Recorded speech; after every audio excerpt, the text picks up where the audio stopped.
Khar, so very clearly two models are evolving in front of us. One is the Indian model, which is very democratic and very consultative, which is the way our country is structured. And the other one is, of course, the Chinese my way or the highway, so to speak.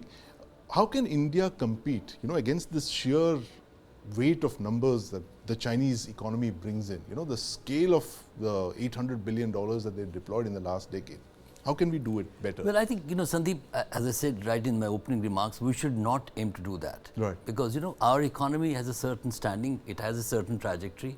We should not divorce that trajectory just because we want to invest heavily into countries that need our, funds. Right. I think the approach that our two esteemed guests said on the show is distinctly different from China. Right. First and foremost, we are investing in those countries to build those countries. Right. It's not a crutch. Yes. That is the model the Modi government is doing in India also. It's Right. not looking, it's looking at, empowering people with the development model. Right. So that's what is happening from Bhutan to Sri Lanka.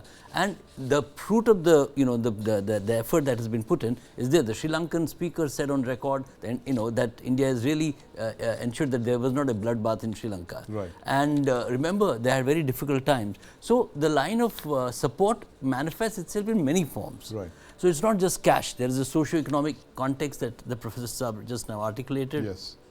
There's a cultural context. There is a, also, humanitarian crisis. So on all these fronts, India has been the first. Time is extremely important. Yes. When Sri Lanka was in crisis, the petrol prices, they didn't have enough petrol to Right. run the country. Exactly. India came in with that line of credit.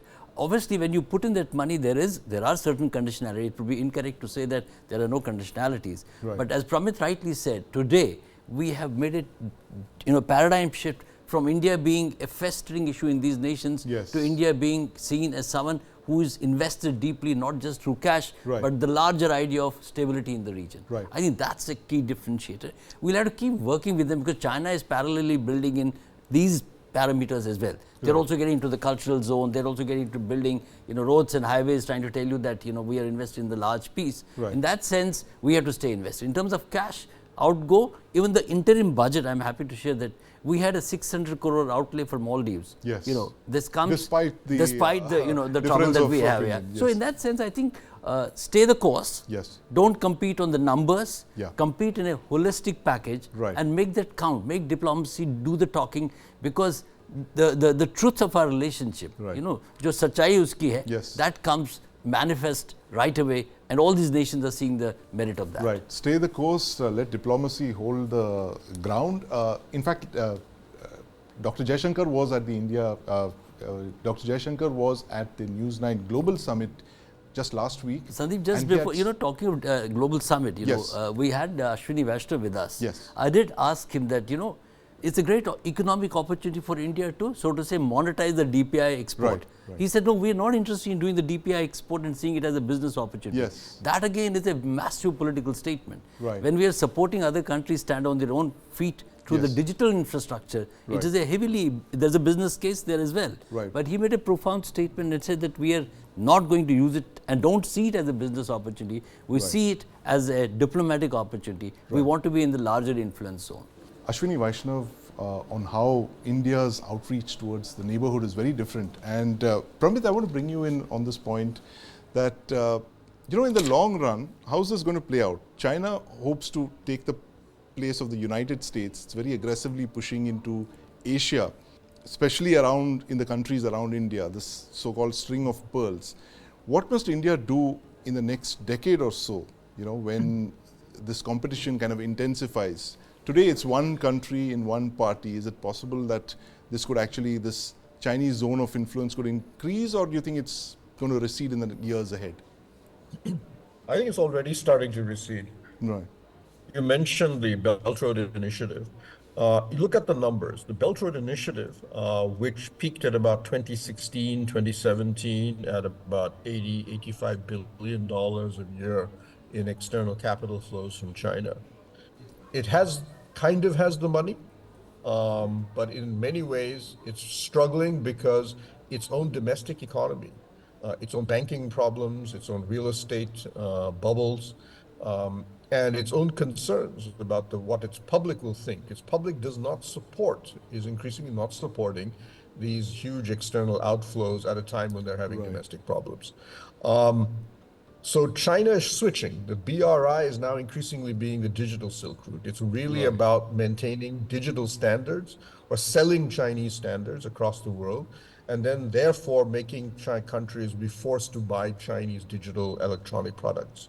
And that's one of the reasons India launched the Digital Public, the GDPI project, was that we will give, as was mentioned, we've gone to these countries during the run-up to G20. We talked to 120 governments in the global south and elsewhere. And they said, look, our concern is more than anything else is the loss of sovereignty. We don't want to become part of a US-China battle. Professor Bhardwaj, this point that Pramit made about the difference in approach, that how India's, the consultative approach, and especially in areas like this digital public goods that we are trying to export to these countries, we discussed it at the G20. How is this going to play out in the next couple of years?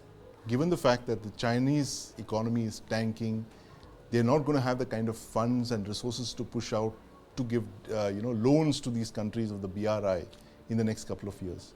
You're looking like, if you are calculating this 2050, India will have just double workforce than China. Yes. So you can see that, of course, the world is looking at India as a source of, as a market, as well as a source of manufacturing goods. And there, but what's most important and what this government has been focusing, that we have to improve the base level skill force. Yes. And that is unless until we will not improve the base level skill force, the digitalization process would not be very smooth in transactions, trade, everything, connecting, and you have number of infrastructure projects and all that, and coming connectivity projects and all that. But most important aspect that, in my understanding, that unless until we will not improve the base level skill force, we have high level skill force, they are doing very well in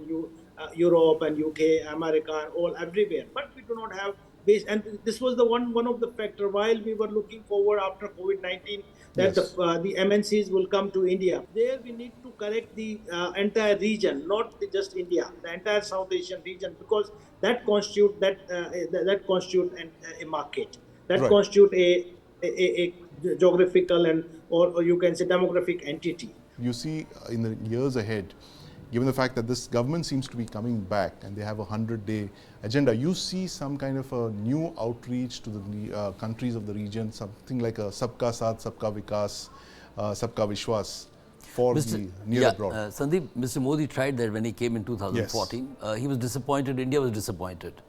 But I do believe that the idea is firmly placed in BJP and the NDA's manifesto. Yes. And this idea is actually firmly placed across political lines. I think we have political consensus, as Pramit was trying to point out, that there is some amount of continuity, there is some sharpness in the nuances that Modi government has brought in, and timeliness. I think with Sri Lanka we demonstrated that time is of great consequence. I mean, if you're in ICU and then 3 days later you come and say that I'm going to help you with all the vitamins of the day, it doesn't really help. When you're in ICU, you need that blood transfusion that day. So that's what India did with that. And then the range of the cooperation and help has to go beyond, just cash, as I said, and currency. There is a large cultural context, Sandeep, which we need to leverage fully. China has the cash. We have the cultural context. And the other big advantage, Sandeep, to my mind, is democracy. Increasingly, the perks of democracy are dawning on the global population, except one neighbor, which we all know, and we'll leave it unnamed. So in that sense, anything coming from a democratic environment is being received with far greater credibility. That will bring in its own sense of durability. That's where India will have a plus versus China, which is already in a minus. Streaming on News9 Plus. News is now content. Subscribe and get free vouchers.